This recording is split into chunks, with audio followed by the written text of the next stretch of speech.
Hello, welcome to This American Life. Today we will have the pleasure of being joined by the one and only Jane Addams. Thank you for having me. I'm happy to be here. So, Miss Addams, let's start off with some basic questions. Tell me about your origins and how you got involved with the progressive movement in America. Well, I was born into a wealthy family that blessed me with many opportunities. My father urged me to go to school, which was growing in popularity for women at that time.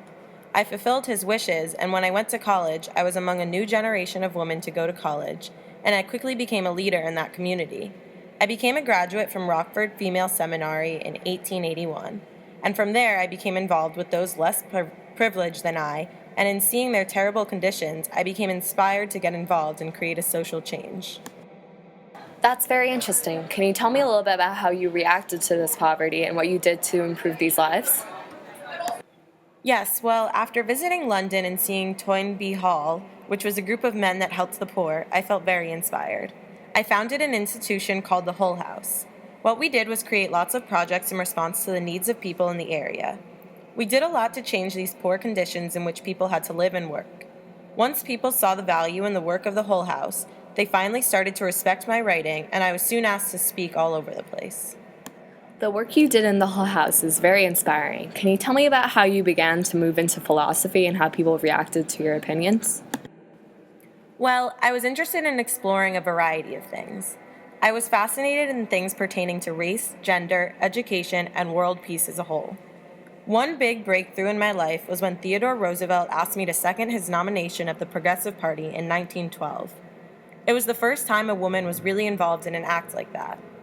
I was recognized more as a writer and philosopher, but still struggled a lot because of my gender. Many people criticize my work solely because I am a woman. Also, when I began to write and philosophize about the nature of citizenship and patriotism, many people perceived me to be anti-American. Because I was the first woman to be a public philosopher in America, many people didn't believe my ideas were valid. Wow, that must have been difficult to deal with. What are some of the ideas you wrote about? I believed very strongly in something called lateral progress, which simply was the idea that social advancement could not be achieved individually, but through social gains held in common.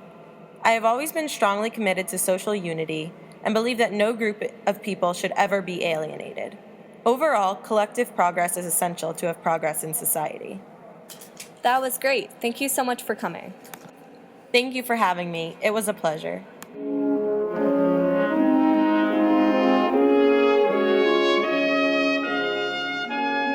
Hi, thanks for listening. The part of the interviewer was played by Adriana Kane, and the